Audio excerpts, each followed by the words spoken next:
Hello everybody. Today we're going to talk about how to build a product quiz in Octane AI. Now in Octane AI, you will see a build or create a quiz. Now click on it and here you will see the left navigation and the right navigation. So add questions page, so you will add your title there.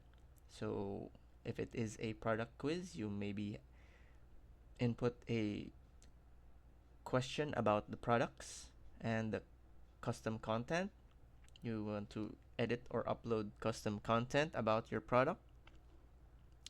Rearrange quiz pages, so just this is for editing your quiz.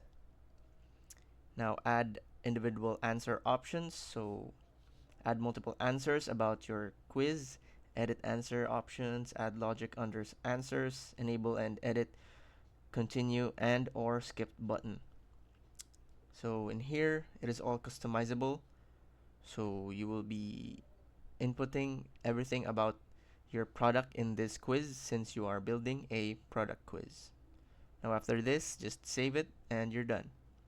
Thanks for watching.